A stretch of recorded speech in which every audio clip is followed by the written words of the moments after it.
Welcome, Dr. Osband.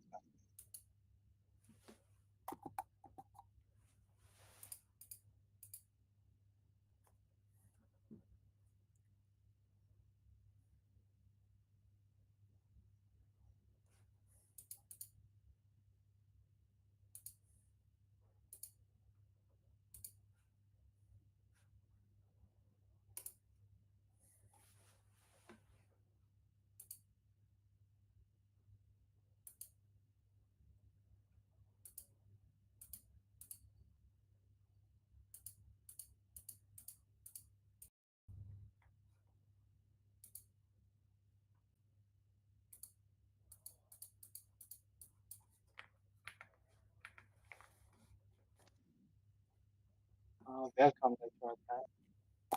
Hello. Hello, can you hear me? I can. It's a bit muffled, but I can hear you. Okay, okay. My professor is also joining in. Okay, we can start 3 minutes. Cool. I'm gonna get some water. Thanks.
So, are you Arash? Sorry. Yes, I'm Arash. I'm the head TA for the course, and we want to have this discussion because this week we have the subject of exploration in RL, and my professor covered the foundation of it, and we want to have a discussion on it and give a student perspective on what's out there right now. Because our students know you from the Bootstrap DQN, and we know most of the grounding ideas are from somehow from your works, and we want to have this Yeah. discussion, give them some perspective about Cool. what what Yeah. Thanks a lot. I what. mean, as I say, I haven't prepared slides or a lecture. I mean, it would be nice for me to do that, but I don't have that ready, and I have Okay, not done okay, okay. That's all right. My professor accepted to lead the discussion, and I think it will be an exciting discussion. that. Okay. Good. Good. So, okay. Okay, so without further ado, I'm gonna hand it over to my dearest professor, Professor Rohban, and let's see how it goes. Well, thank you. Hi, Jan. Hello. Nice to meet you. Nice to meet you. It's very nice to have you here. And I just wanted to say that we are very grateful to have you and looking forward to have a good discussion about exploration in RL with you. Well, thanks so much. Like I said, I'm sorry I haven't prepared slides or a lecture. It would be a good thing for me to do, but I didn't have time at the notice. Yeah, yeah, that would be fine. That's all right. I think we can discuss different aspects, different issues, and um we are really eager to know your perspective on different achievements in the area of exploration in RL, especially in the era of LLMs, Mm-hmm. and what were possible implications it may have for LLM and reasoning in LLMs. Mm-hmm. Um, so to begin, maybe it would be best to um, introduce what our course is and what backgrounds our students have.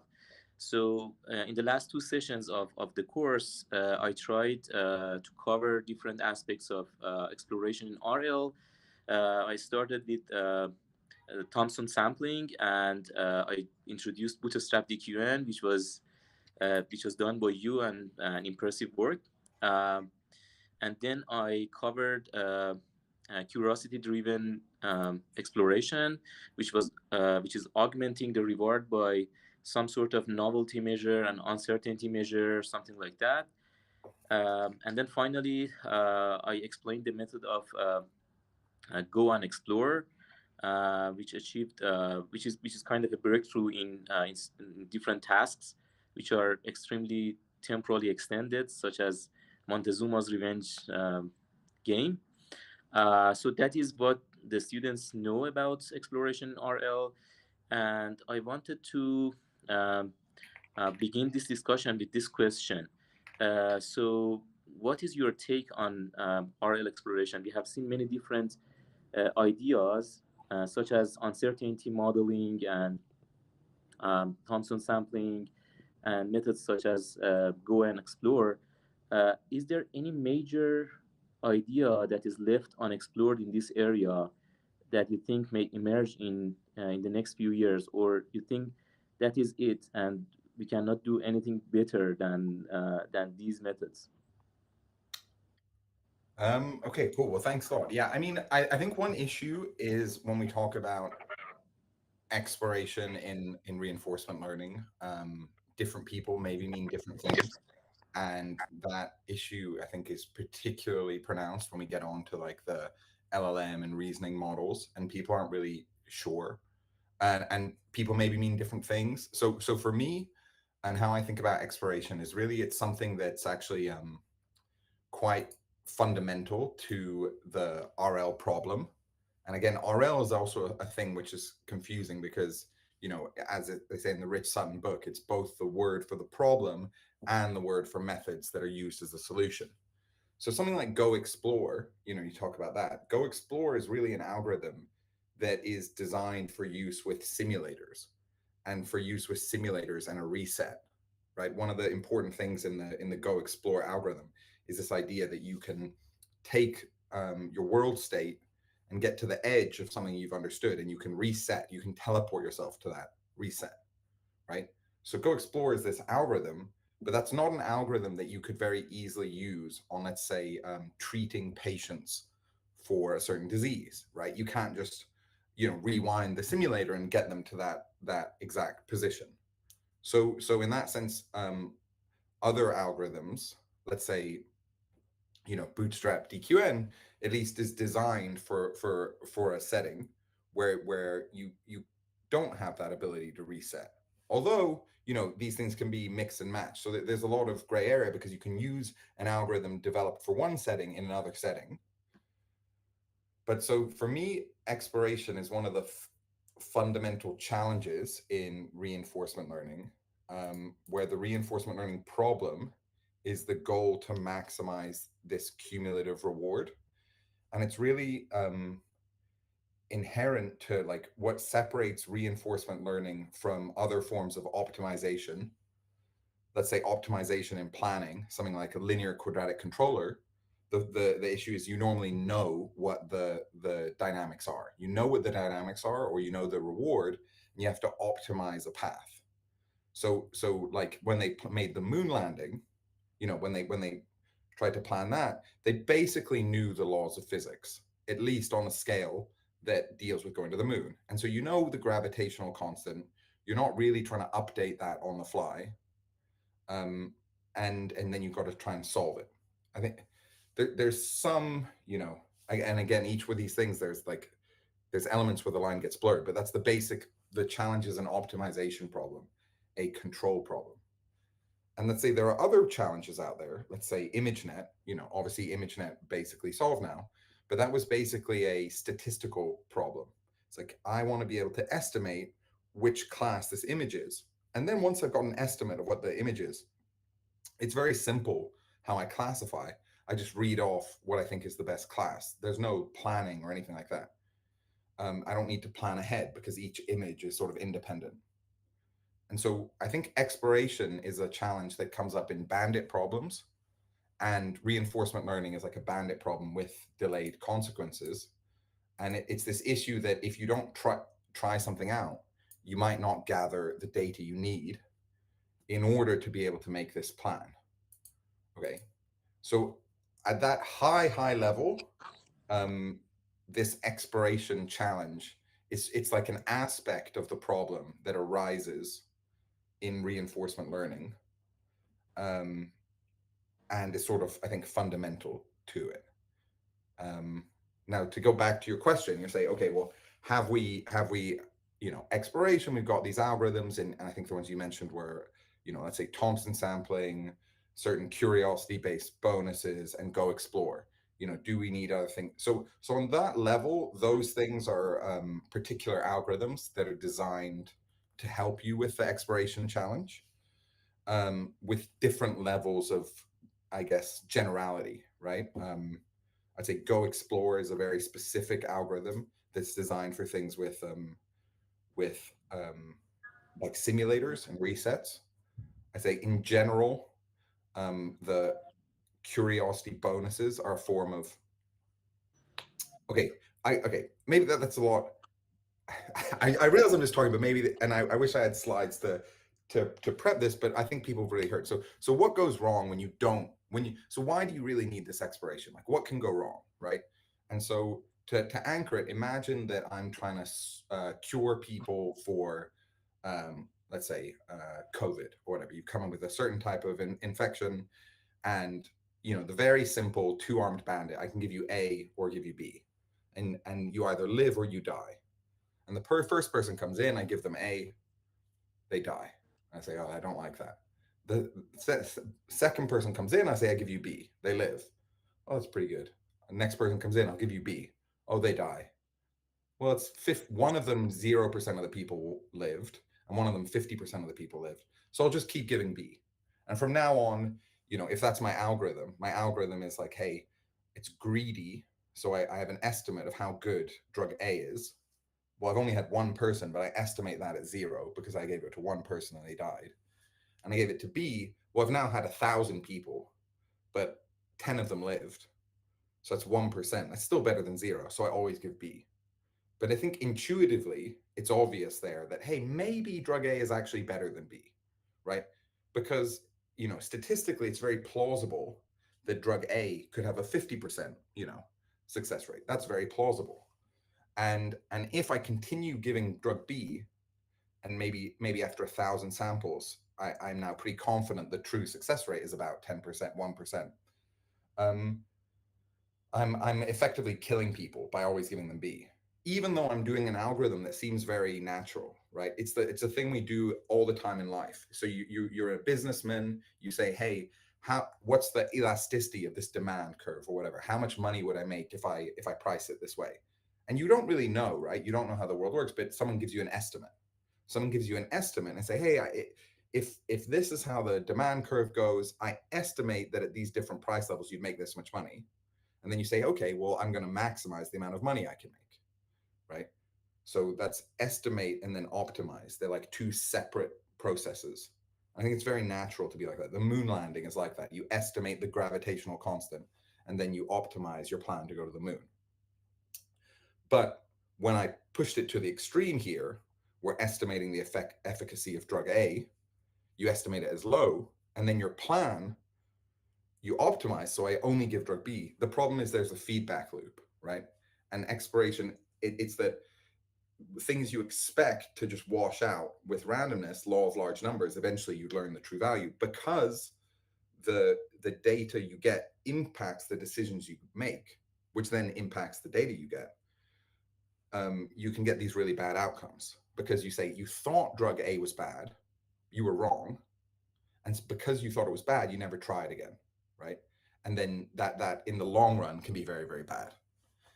And so that's basically a motivation for both of the algorithms you mentioned right there.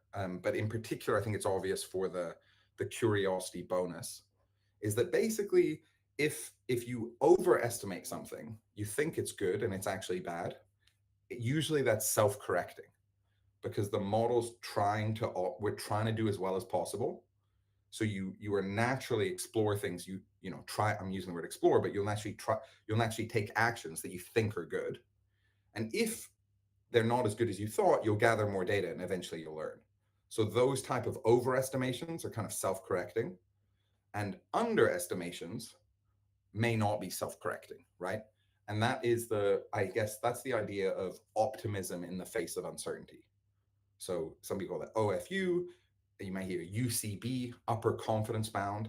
And the basic idea is, hey, if I don't know how good something is, it'd be really bad to underestimate how good it is. And so in fact, what I'll do is I'll always overestimate, and then I'll try out things that are potentially good, and eventually I'll gather. And so this, I realize I'm on a real tirade here, but hopefully people are still with me, and actually please make sure if I'm saying something that you think I need to elaborate, yeah, get me do.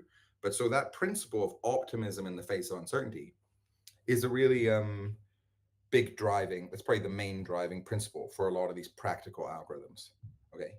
Now, so that would say go explore and the curiosity bonuses. One problem is though, okay, the main picture is maybe if you do that, that can help a lot.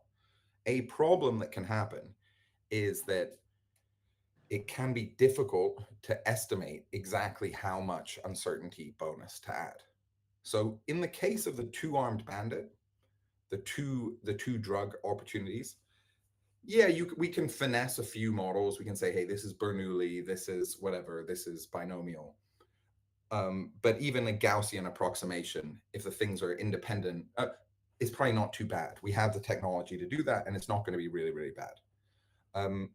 The problem becomes maybe a little bit more interesting, or it's unclear what to do in a situation where the statistical estimation you're doing is more complicated. So something like a deep neural network, or whatever, some other more. But I think the obvious thing here is like your large language model. Well, how the hell am I going to give this? Often in some of these systems, they study them. We study them in very simple settings. We call them tabular. So tabular means like to do with a table. And so this drug A and drug B, it's like a table because I can count up how many wins and losses I have in A and how many wins and losses I have in B. And the idea with the table is they're separate. So learning something about B doesn't learn anything about A, right? They're two separate drugs and you don't learn anything. The thing is with a lot of more advanced deep learning systems, they're all in text and we live in a shared world. There's potentially complicated correlations or interrelationships between the two, because you don't know much about the world. And I guess if you already covered some of that idea with the bootstrap DQN, that's like an attempt to get something a little bit like that through estimating your uncertainty. But the core, so that's where this other method, but it's really in a broader sense the same family of methods, is this Thompson sampling. So it's a principle, like you can have specific algorithms, but it's like a guiding principle. It's that rather than having a deterministic strategy that I'll say, oh, I'm going to always be as optimistic as possible, it's basically like a randomized version of that algorithm. And you say, hey, I'm going to randomly sample things according to the probability I think things are optimal.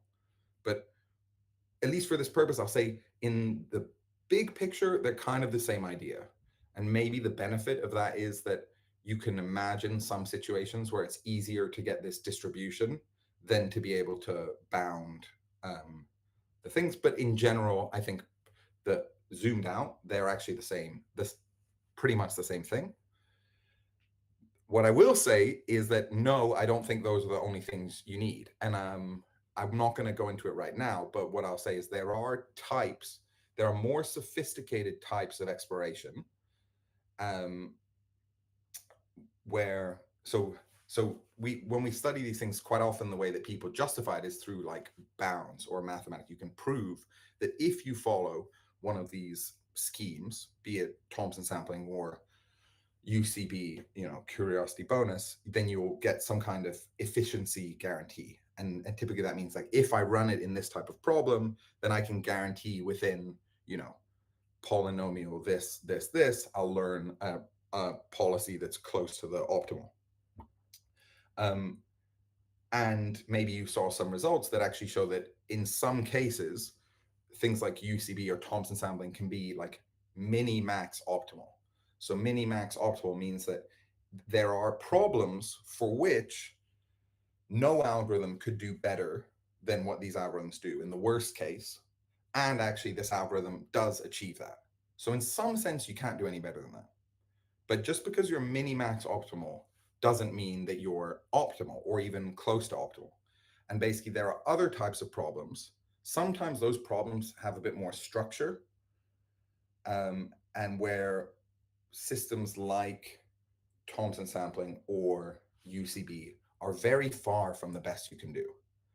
And I'll just pause right now because I will go and give an example of what that is and try to give some intuition for that. But I just wanted to pause and give you a chance to ask questions about any of Yeah, great, great. And thanks for giving an elaborate answer to my question. that. So, if I wanted to summarize, you're basically suggesting that we should look for some generic and some sort of general exploration mechanism, which is kind of like Thompson sampling or ideas similar to UCB, upper confidence bound kind of things. But you're also suggesting that those are useful when you don't have some structure in this state space, and you're kind of resembling the bandit setup where you have few number of states and you have a lot of actions and you want to be minimax optimal. But if your problem has certain structures in it, then they are no longer close to optimal. You have to look for different ideas, and that's why you believe we still need more ideas here for the exploration problem.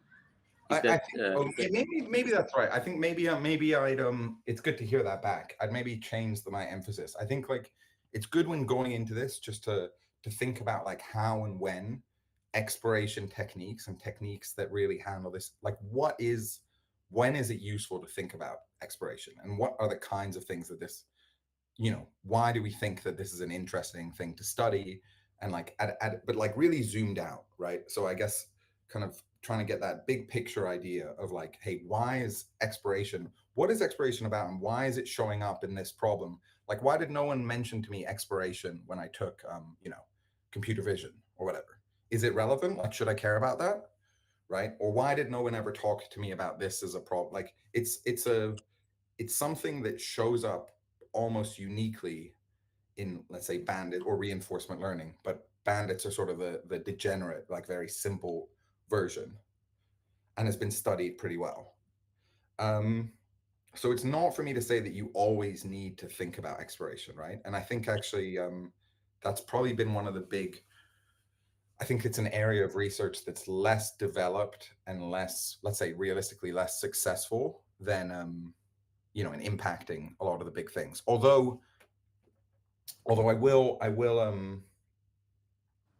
maybe counter that, because basically a lot of the things that we do, so both working at DeepMind and OpenAI, a lot of the things that we're doing right now as researchers are actually, the humans are doing a lot of work in effectively handcrafting exploration strategies strategies or helping. Like that's one of the big deficiencies of our algorithm, because you might think, oh, like do I just come in and let chat gpt train itself, right? So what is exploration in the case of chat gpt? It's like, um maybe this is too much.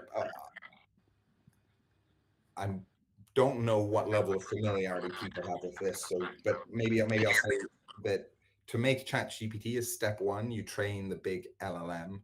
And I guess most people have heard of this stuff before, but it's you try to train a next word predictor for the whole internet. And so in general, you have like a simulator that's pretty good at speaking, English or any other language, but just on average from the internet. That's step one. That's called pre-training. And step two is basically a model where you would show two potential responses to a human rater, and you say, hey, which one do you prefer? Do you prefer this one? Or do you prefer that one? And you use that to iterate and learn how to get better responses with like a reinforcement learning algorithm. That's the core to it. But so what's the exploration here?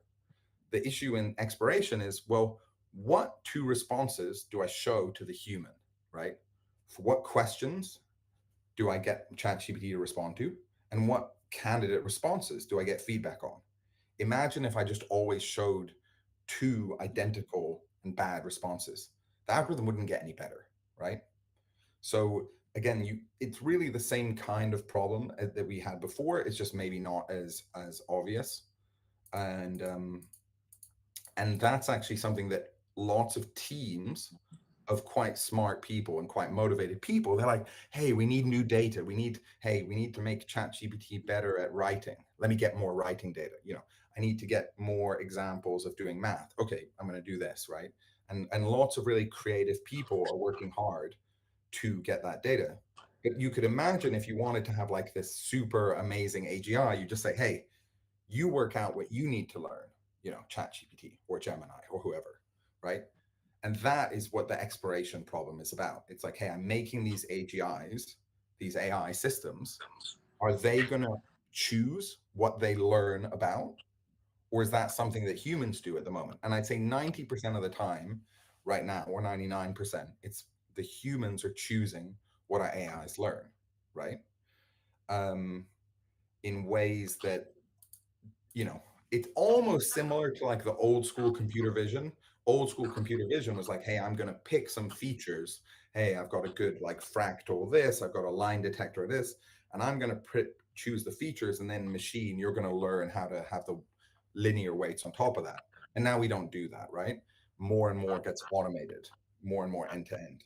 And so I think exploration um, is one of these interesting areas because we haven't worked out a scalable and really practical and stable way that really works for helping people. So, okay, so maybe that's my emphasis. Like, hey, this is a really interesting area to work on because on some like fundamental level, I can give you, it's still pretty easy. It used to be really easy with AlphaGo or DQN, the famous Montezuma, and you say, oh, well, now we've cracked it. But that was Go Explore. It kind of changed the problem, but you had to have the simulator and you had to, reset to the edges. I think it's a really interesting. I think it's a really interesting area to work on because it's sort of fundamental to the problem of like what it means. I think to build an AGI, and also something where we don't have like ready built um, off the shelf solutions. So okay, let me give you an example. I'll give you an example to motivate this, and hopefully, this is good. And maybe I'll need to look at the replay. So I'll think when I make some slides. So imagine if I came to your university, right? And imagine that I come and hey, I want to meet with you for a meeting, but I don't know where. And I come into, and I'm making like a simple mathematical model. Let's say that all the professors are all in one hall and there's 100 rooms. Okay. And I don't know where your room is. I don't know. I just don't know which room yours, but I know you're there. I know it's one out of the 100 rooms. And so how would I find you? Right? Because that's kind of like an exploration problem. I want to get to your room. I want to find you. And maybe there's different floors or whatever, but let's say 100 rooms. Now, um, maybe some of the types of methods we have, some of the greedy methods that don't handle do exploration. This is a bit of an exaggeration, but some of the kinds of algorithms that we have, like AlphaGo or DQN, they have a tendency to just get stuck in one room, right? They get stuck in one room. Hey, professor's not here, and you can leave me there for years and years and years, and I'll never find it, right? That's sort of, so that's failure. That's so stupid. These UCB algorithms, upper confidence bound, and I think so. Upper confidence bound is saying, hey, I don't know if he's in these rooms, but he must be in one of them. And so, am I certain he's not in room one? Room two, room three? No. So I come in and I'm sort of really optimistic. Oh, I know he's going to be in room one. I go in there, not in there. Okay, I update. Don't worry though, I'm still optimistic. Okay, because maybe the old algorithm said, oh, he's not in alarm one. I've learned he's nowhere, right? I've got my data set. Oh, there's no professor. But these are optimistic. So they go, oh, I'll go room two. Oh, no, it's not that. But I know I am optimistic, room three or whatever. And eventually we'll get to your room.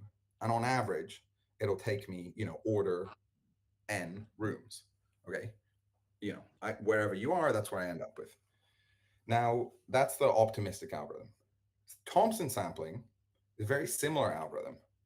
It maybe seems like it's not quite as stupid, but it's basically the same thing. It's saying, hey, I walk in, I don't know where the professor is. Let me flip a coin. I know that he's in one of the rooms, so I just randomly pick a room, and say, oh, it's room 17. I go there. He's not in there. Okay. Flip again. Okay, room 32, not there. And ignoring how close, this isn't a point about like shortest path, saying, oh, event I only learn by trying things that I think are the right room, right? And I go and find. And eventually, but it takes order 100 rooms. But a real person, a smart person wouldn't do this, right? A smart person would come to the room, you come to the department, and you might look for a map, right? You might look, and you might phone the, assistant or whatever who booked your thing. Hey, what room is the professor in again? Right? Now, calling, calling the professor or looking for the map is not an action that is part of the argmax of possible solutions. So that's actually an interesting thing. Like Thomson sampling and UCB only take actions that are potentially in some world the best possible action. They only take those kinds of things. They make up a version of the world. They hypothesize it and say, if that was how the world was, I'll take the best action, right? That will get me to the professor as quickly as possible. But a normal person, you wouldn't do that, right? That's not intelligent. And you'd say, hey, I know that I need to find the room. And what I need to do is gather information that will unlock what I need to do, right? And even little babies do this. They're like when they run, knock little blocks together, they run very targeted kind of experiments to learn about the world. And so there are algorithms of this flavor that more explicitly can reason about information gain. And obviously, how long would you think it would take me to get to, in this case, right? I can phone the department assistant and say, hey, where's professor? Okay, it takes me slightly longer than just walking directly to the room if I knew it, but it's not, it shouldn't scale with order n rooms, right? It's much smaller, right? Um, Right. and if it was like a directory, maybe, log in or what, I got to find your name, I got to whatever. It's like, it's pretty easy. And so there are other examples like this. Obviously, this is a very like contrived, but it's just meant to show you that, hey, those things, oh, hey, I've cracked it, I've got optimism, whatever, you know, these things, interacting with a customer, right? You wouldn't want to just, hey, I wonder what they like. Let me just guess what they like. And that's what they like. No, you'd be like, okay, I want to get to know you, or like making friends with someone, or you're a butler. You gotta, you kind of sound people out. You're kind of, you don't just guess, oh, I think that you love, Manchester United. Here, have a Manchester United shirt. You're like, hey, well, I like Arsenal or whatever, right? It's not a good way to live your life. But the key to all of these things, and it just showing that you can have these more sophisticated, is sort of, I think, being able to reason about what you could learn, maybe what you know, what you don't know, and importantly, like what can you learn, right? And so an algorithm would need to be like, hey, I don't know where the professor is, but I can take actions that will give me information. Yeah, so that's interesting. This kind of reminds me of a fact that when we are looking for a curiosity-driven exploration, maybe the curiosity should not be concentrated on the states per se. Maybe they should be concentrated on the facts and on maybe some sub policies or things like that that help you to find out what you don't know and help you to complete the task. Is this what you're suggesting? Yeah, absolutely, absolutely. And so um, I don't have the slides, but this is a difficult. There's a difficult, well, maybe not difficult, but a sort of substantial paper which I was involved with called reinforcement learning bit by bit. But it's really talking about this and really talking, it's a difficult question because a lot of these curiosity things, they're like, hey, I want to learn, I want to have, but what are you going to learn about? Right? because because maybe to the whole universe is big, right? And some people call this the noisy TV problem or something like that. Like, what are you going to learn about? What are you trying to do? Right? And I think it's an open question, and maybe in different scenarios things are different, but once you start thinking about that, you know am I, imagine in that scenario, I'm trying to find your office.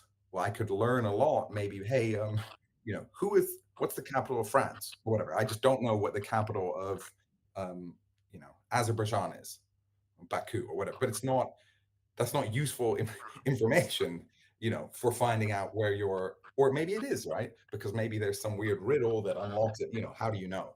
Um, and then also, if we're starting to think about like very advanced AI systems, I, on the one hand, So, it's very easy for us to talk about information gain for like a linear Gaussian variable. Those things are very well understood. But you're going to start talking about maybe a trillion parameter model with this many layers and trying to do that. How you also don't want to enforce these rigid kind of, let's say, linear Gaussian models on these very advanced AI systems. so is it safe to say that for the exploration to be done in much better way, we have to first reason about what we want to know, what we want to learn about. So there should be some sort of reasoning before exploration happens. Is that true? Um, I think reasoning can be, maybe I don't know always what reasoning is, but I'd say that's the heart of, yes, I'd say at a high level, the the whole kind of what distinguishes kind of sophisticated exploration methods from the unsophisticated, because there are other. I think I should point out though that this is a difficult problem, right? And let's take bootstrap DQN or whatever. I think like, hey, it's like, hey, rather just to review, it was saying, hey, I've got a system for estimating Q values, so reinforcement learning action values, how good each action is, and I'm going to use a deep neural network for that. But I know that that doesn't do good exploration, so I'm going to replace the single estimate with this kind of ensemble of multiple estimates. And that multiple estimates is going to be something like an uncertainty spread. And then when I want to do exploration, because I now have this uncertainty spread, I can do something like this Thompson sampling approach, which is I select one of those at random and then I follow that for a while. And that will give me better exploration. Now, on some very curated, basically there's an example in the paper of a type of problem that if you don't do good exploration, don't do this kind of deep exploration, then you'll basically never solve it with DQN. And if you do this bootstrap DQN, then you solve it and it scales nicely. And when we do it and we do it on Atari, we get some benefits in some games overall. But I think it should be clear the benefits are not that big. Like on the task where it really mattered, you could get like a million foot time. You tell me as big as you want it, a million times speed up, a billion times speed up. That's amazing, right? But that is an example that was pretty synthetic and kind of toy designed to make this point. Now, also, I will say Atari games are also pretty toy and synthetic or whatever. No one really cares about that. But on the Atari games, it didn't really make that big of a difference, right? So you can see here that it's not always the case that investing in these sort of more sophisticated exploration strategies will give you it's not guaranteed to give you this big speed up.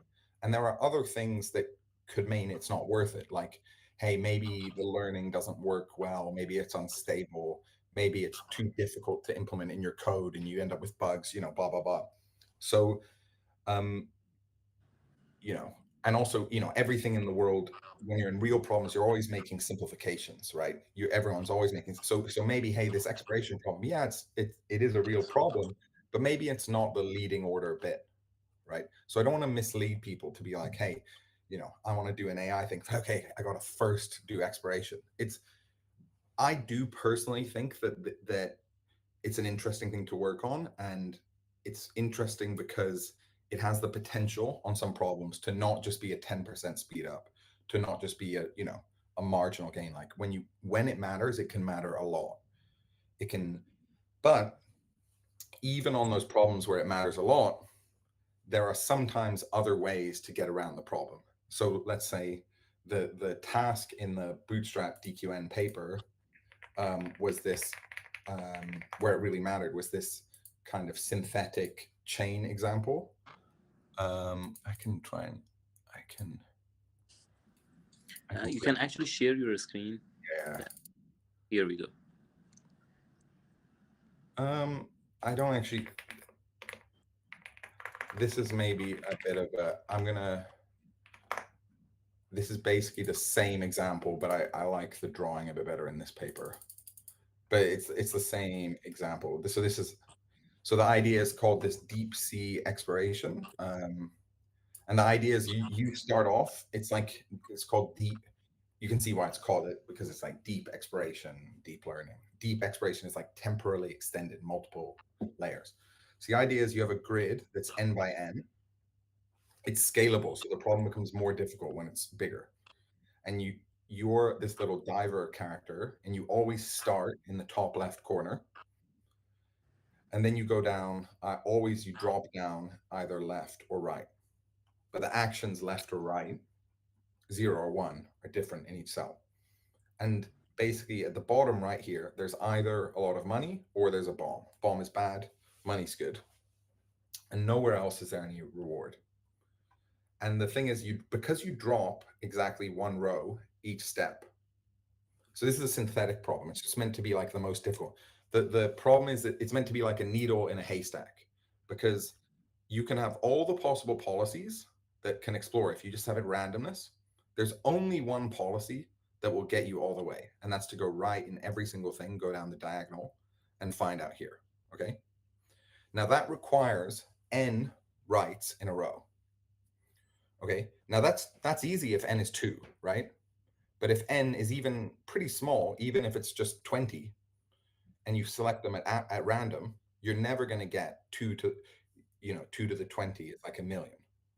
And if it's 100, forget about it, right?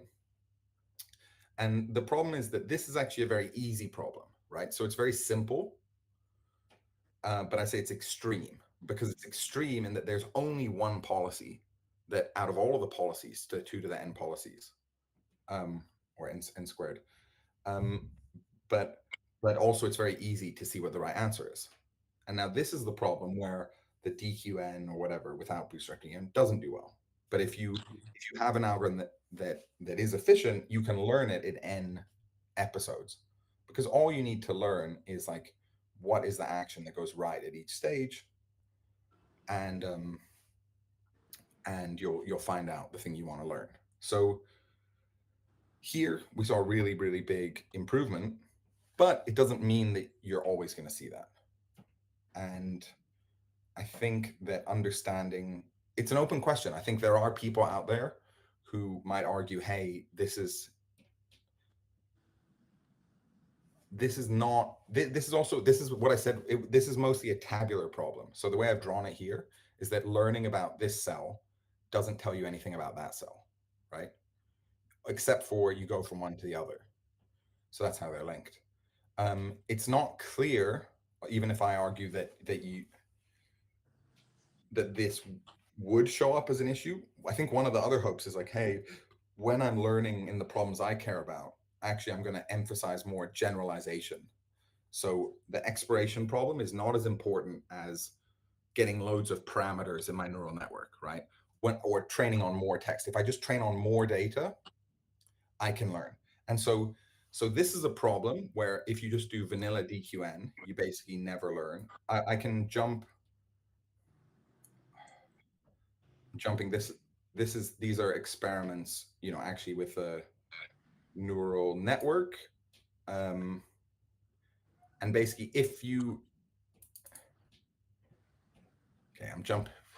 Basically, this is how long is the chain, how big is the world in n, and this is how long it takes you to learn the optimal policy. And this dash line is the 2 to the n line. So it's like you can never learn in less than 2 to the n episodes. But when you use this bootstrap DQN, you learn faster than that. So it's sort of showing that we do learn faster. But if I was like imagine I'm like a hacker right now, and you gave me this problem, and you say, hey, what I really want to do is solve these type of grids, and I need the model to get down to the bottom right. You just say, oh, that's easy. I'm going to take the reward function and I'm going to add 1e minus 3 every time it goes right. Right? And if you do that, it's really easy to solve this problem. Okay. Now, that's not the point. That's not the point of this challenge. The point of this challenge is to not do that. And it's like to emphasize the difficulty of exploration. But I think that what people end up doing in real life is like, hey, I want to make something better at ChatGPT.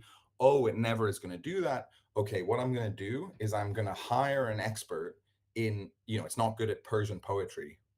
Oh shit, well, it'll never randomly, select right to go better at Persian poetry. Okay, well, what I'm going to do is I'm going to phone up. I've got an expert in Persian poetry. I'm going to get 10 of them. They're going to write for a day. That gives me good data to start from. And then I work from there. And that, I think, is the equivalent of like adding these bonuses, something like that. It's like setting up the problem in a way that we can make it easier for the algorithms, given what they do. Okay. And that is, I think, where we're kind of at in practice. Yeah, fair enough. We do bits here or there. I'm not going to say we don't do anything. There are bits we've done, at OpenAI, and I'm sure at DeepMind, where being thoughtful about how you gather data, maybe on user feedback. So sometimes you might get a thing where, oh, do you prefer this or do you prefer that? That does happen, and that's been really valuable to the product. But if I had to say balance of power, just because Ian Osband, made this example for academics and to illustrate a point, but a lot of very practical and like creative solutions are really to get around the shortcomings in the algorithms, rather than, I don't want to give you a misleading thing. It's like, oh, you got to, use the UCB.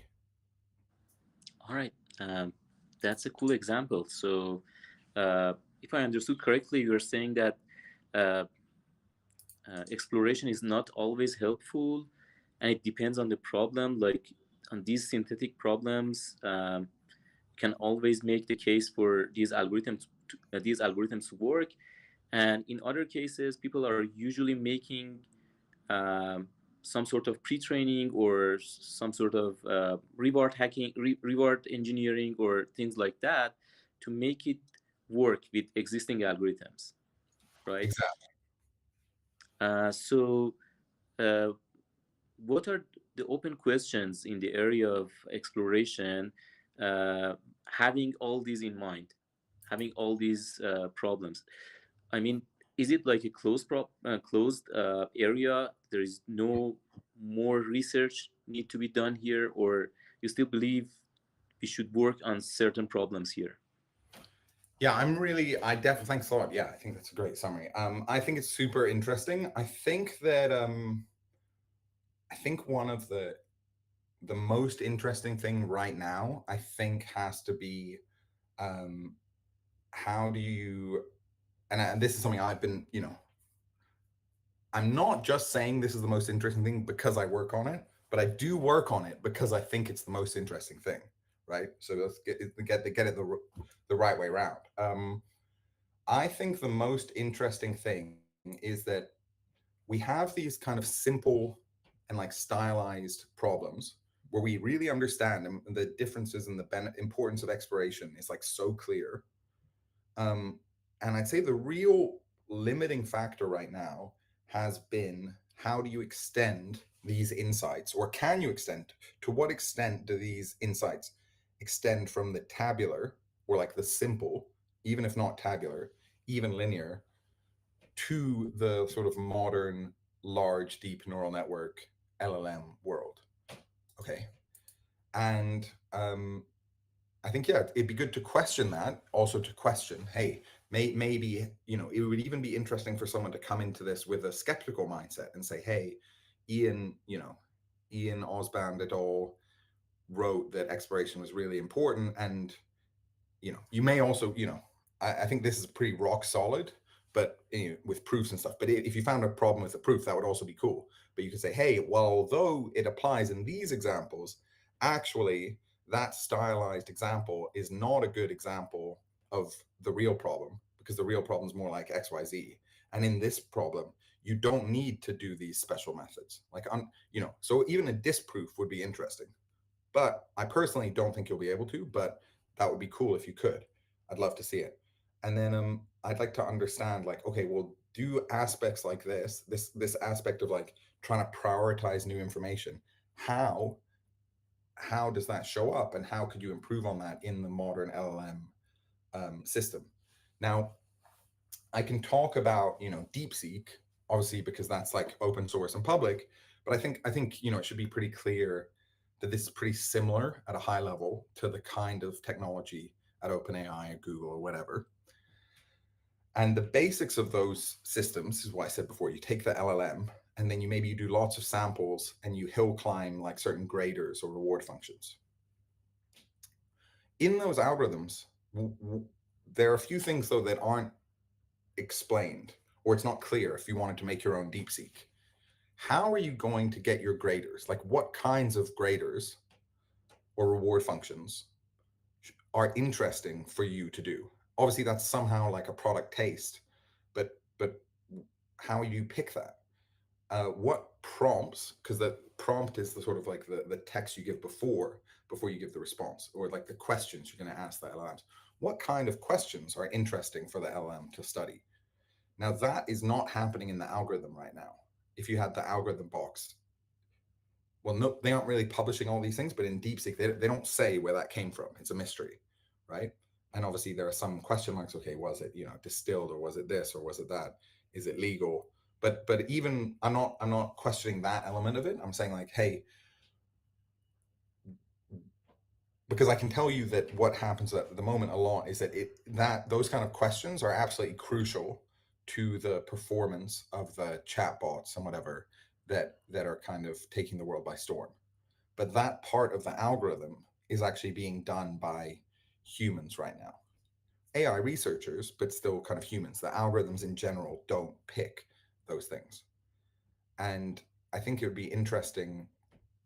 A big question I think is interesting is like, hey, we now know that we can make these AI systems that can speak, or at least appear to speak, human language. I think you have to be pretty perverse now to claim they can't understand language. So yeah, can speak language. And basically we have these other things like DeepSeek or O3 or whatever that can get better at challenges. But how are the algorithms going to choose what to learn? What text to gather from the internet, whose feedback to learn from and value in one ways and versus others?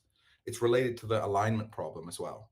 So a lot of I don't think it's just related. I think it's really fundamental to the questions of like AI safety, and some people call it AI safety or alignment. The idea is, hey, we're getting these systems that are getting better and better and can learn to do lots and lots of different things, but how are you going to make sure that they do the thing that you wanted them to do? Right? It's a history, I think, is full, literature is full of these like fables or genies or gods, or you make a wish and you get the wish, but it's not exactly what you wanted, right? King Midas wants to touch things and turn to gold, and that happens, but as soon as you've said that, it's like, oh, that wasn't really what I wanted. And I think that LLMs and AI systems have ability to end up like that, in that we can have these unintended consequences, like you think you want one thing, and then when you get it, you're like, oh, not like that. Let's say computer programming is kind of always like that, right? You think you did it, and then the computer does literally, everyone here is probably programming. The computer literally does what you want, but 90% of your day is being like, no, not like that, not like that, right? That isn't what I had in my head. And the LLMs are getting better at getting this intuition, but as they get more and more powerful, the consequences of a misaligned misunderstanding could get worse and worse and worse. So I think that what's interesting about the exploration's about the process of, hey, I've got uncertainty, and now I want to resolve that uncertainty so I can improve my performance, right? But maybe right now, I think the biggest bottleneck is in the uncertainty section. I see. So I think one of the key challenges in LLMs is that uh, characterizing that uncertainty in natural language. Like if you ask an LLM what it knows and what it doesn't, most of the time it doesn't give you a right answer. Yeah, I And completely agree. yeah. So you have to either pick some sort of external uncertainty and use that in order to learn what it doesn't know and explore on those regions, or we have to align them or somehow make them more intelligent so that they understand they when they don't know. So what's your take on that?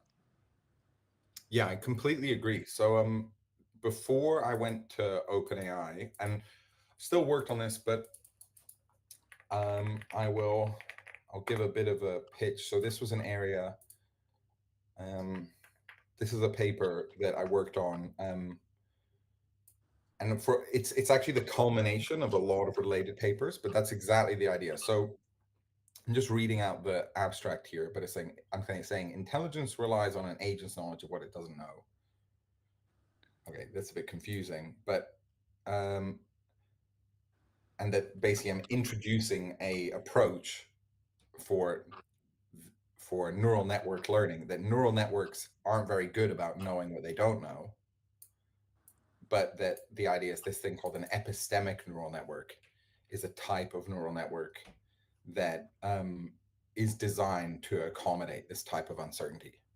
And I think it's a bit confusing, but I actually got interviewed on a podcast, and I wouldn't normally, I know, I got interviewed on the Talk RL podcast, and you know I you listen to this thing, but if I had to push someone to get, because that paper, I have to admit, you try to write these things as well as you can, and I don't think I did the best job, and the format, you have to get it under the page limit anyway. We can all try and work better, but if I had to tell someone who was interested about a year ago, I got interviewed on here, and it was actually on a lot of things related to this. And so if you're interested, yeah, please have a listen to this. You can also send me an email, but yeah, this is probably what I'd recommend someone who is interested to just get an idea of it. But that epistemic neural network, I'm super interested in it. I don't think it's been a resounding success. I think can definitely be improved on, but I think some of those ideas in there would be interesting. This is super interesting. I would definitely like to read it after this discussion, Yeah, uh, and potentially have further discussions with you. yeah, Uh, yeah. I've got to be honest with you. If I could take it back, I don't think we did I, I I think I know for a fact this is a very difficult thing for people to. I don't think I don't. We really tried our hardest to write this paper well, but I just know from, don't feel bad, and don't, if you have a look, it doesn't make any sense. I genuinely would say had some examples in here that maybe I can give you the pitch for this. I'll give you the pitch for this, because I do have slides for this to get you interested. awesome. So okay, you might say, hey, a neural network, what does he mean a neural network doesn't know what it doesn't know? It gives me probabilities, okay? And I'm imagining a question of, would a random person classify a drawing as a rabbit or a duck. Now, this is meant to be like a silly example. This is like the toy, but it's just meant to be a thought experiment, like the ultimate in simplicity, but extreme. Now, this first picture is obviously a rabbit, right? But you give it to the neural network, and what comes out is a probability, and it says 50-50. Now, that can happen because neural network, just because you have a neural network doesn't mean it's good, right? It hasn't had enough training data, right? But if you did learn, you could learn that this was a rabbit, right? Now, in B, this is the famous riddle that you look at it one way, it's a rabbit, but other people look at it and they think it's a duck. Okay. And this, is that making sense? So I guess you can see if you think of a rabbit facing to the right, but if you look the other direction to the left, you can kind of see a duck. And the idea is that, hey, no, if you give a random person, half of the people say rabbit and half of the people say duck. And so the first version is what some people call epistemic uncertainty, to do with knowledge. Epistemic is like ancient Greek for knowledge. Episteme. And then B is an example where 50% of people think rabbit. It's aleatoric. Alea is Latin for dice. So I don't love those words. That's just what people use, you know. And I guess my point to you is that a classic neural network, the interface, if we're thinking of like even in software, they can't tell the difference between A and B, right? Because the input, you get an input is an image and an output is a probability. And they both give you 50-50. But I'm telling you, those 50-50s are different 50-50s. One is an epistemic 50-50 and one is an aleatoric 50-50. But like, hey, how do you put that in your code or whatever? Like, it's both just 50-50. What the hell does it mean? How can I tell if something's epistemic or aleatoric? That makes no sense, right? How can I tell the difference?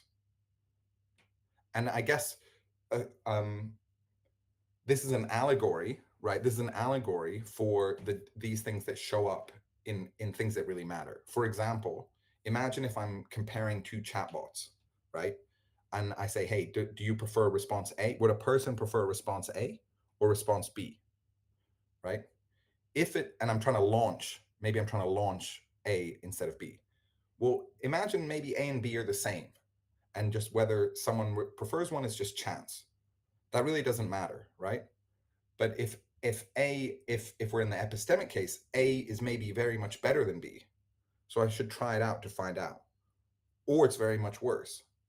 And obviously we're living in a world where we can make like a large, if we just have two options, maybe it doesn't matter that much. But basically we're always trying to optimize and personalize, contextualize responses. It's important that we can learn about things where we can learn. So A is a scenario, I overused A and B here, but scenario A is a case where we can learn a lot. In scenario B, we won't learn anything, but they're both 50-50, right? So somehow this probability estimate is not telling us what we can learn. Now, there's an idea of joint prediction. So here is you could call it marginal prediction or singular prediction. There's one input and one output, rabbit or duck. One input, one label. And I think that's how we always think about things, or how we've been drawn to think about things in machine learning. It's very typical. One input, one label. Right? But when you're learning, when there's a learning process, if you see one label, you can update and then make a prediction about the next thing. Conditional and joint predictions. So joint prediction means, what if I was going to make a prediction about two inputs? So I'm going to get labels for two of them. And if you give that to an epistemic neural network, so it's a different kind of neural network, but it can make joint predictions. If you gave this to a neural network, it can only make independent predictions, right? Standard neural network, like an ImageNet, you give it two images, you get two probabilities, but they're not coupled. And an epistemic neural network can make joint predictions. So a joint prediction has instead of just a label over rabbit and duck, you have a 2x2 output. You have whether the first one's a rabbit or duck, and whether the second one's a rabbit or a duck. Okay. And so that, if it's the aleatoric, the standard thing, and they're all independent, if they're independent, then it's just equally over all four outcomes. But if it was epistemic, to do with knowledge, you could say, hey, if the first thing is a rabbit, then I know the second one is a rabbit. Okay.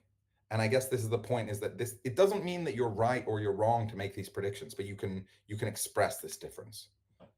And um, I guess this is something you can assess through the quality of joint predictions on actual data.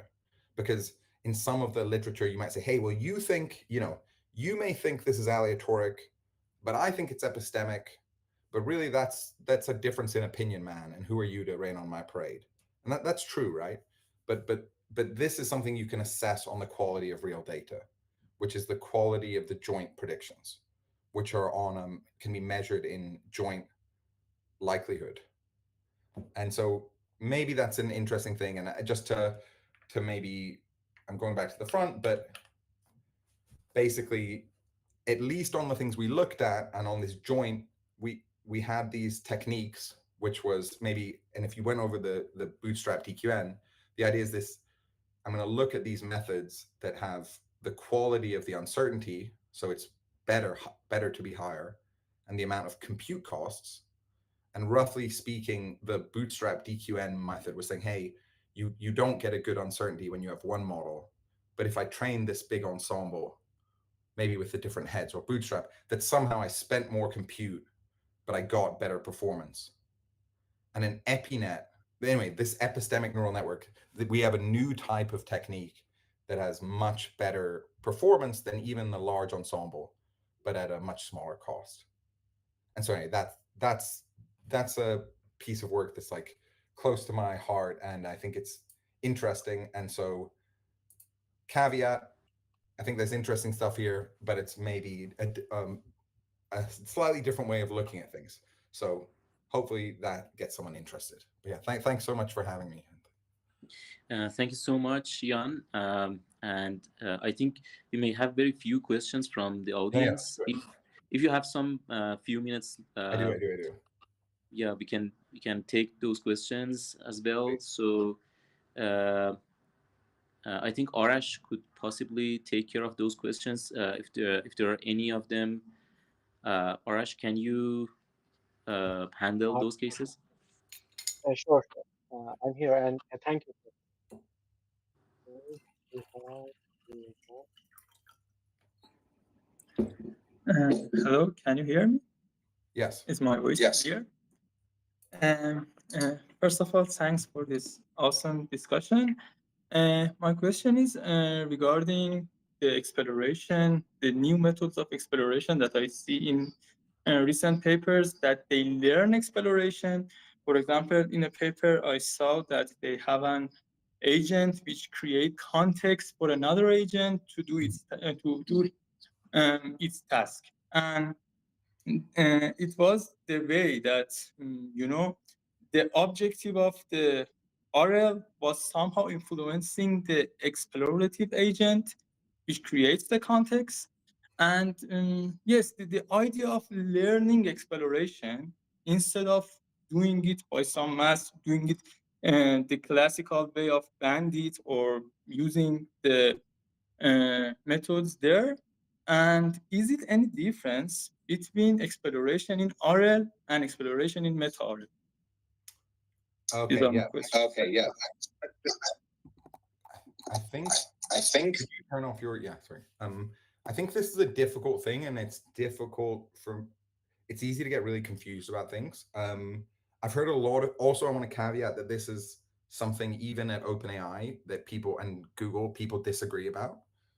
So this isn't what you said, but I've heard people say like, "Hey, there's no point in explicitly learning exploration because when we get enough data, we should have an algorithm that learns to explore by itself."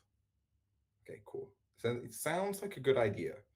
Um, I think that, and I think on some sense that is true.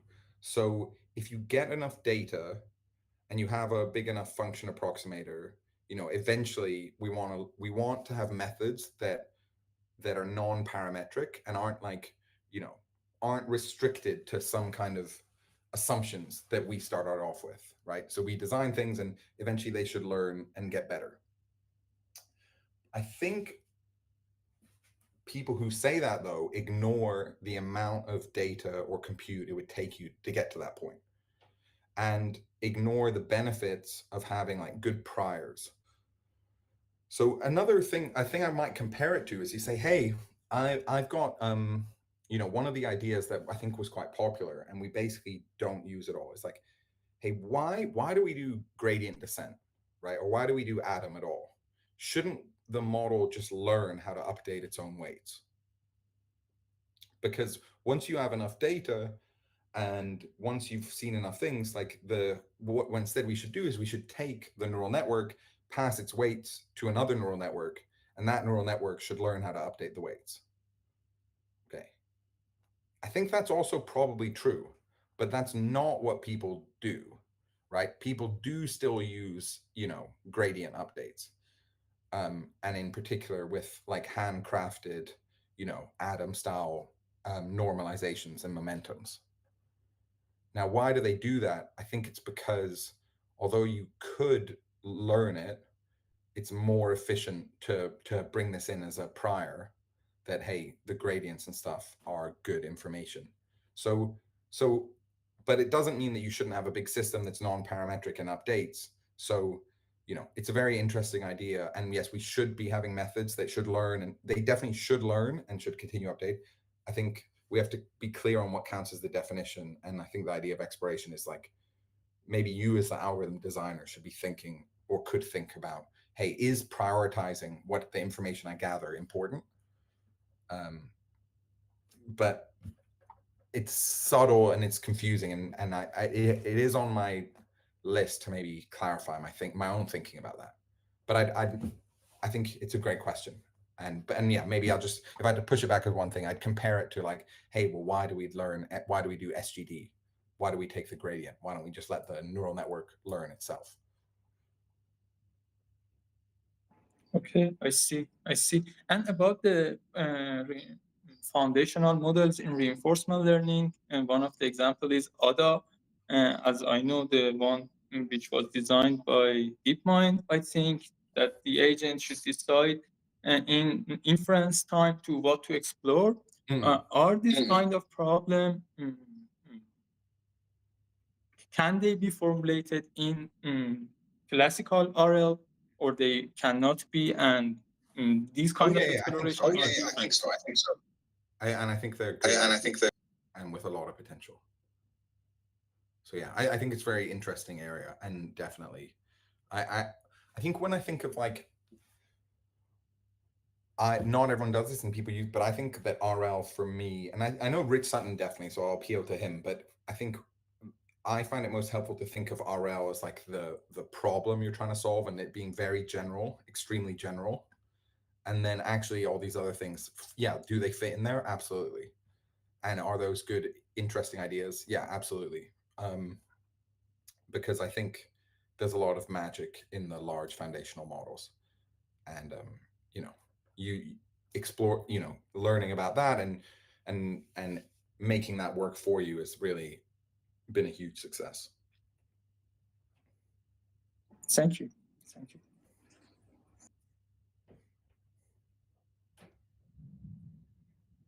Let's see if there's more questions. I think we're out of questions. Okay. So, thank you, Dr. Osband. It was very, uh, it was an honor to have you with us today and accepting our invite. And It was my honor. Thank you for having me. it was very fun to hearing all of these ideas from you. And also, I have to thank my dear professor for leading this discussion. And we are very happy to have you with us, my professor. I know. I'm sorry I didn't get to visit. I didn't get to visit in person. I could have got some good food, I bet. Sure, sure. We love to have you here in person, if Yeah. that could be possible.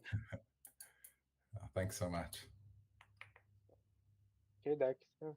And yeah, feel free. Yeah, if you message, I'll definitely respond eventually. And yeah, this made me think. You know, been hard at work on the old. You know, I've been kind of out of the academic mode and just kind of grinding on Chat GPT. But I do think this is really really exciting, and I think it's a great area for people to get interested in. So you know, I also wanted to say thank you, Ayan, for accepting our invitation. And it was a pleasure to have you, and looking forward to have other discussions with you in future.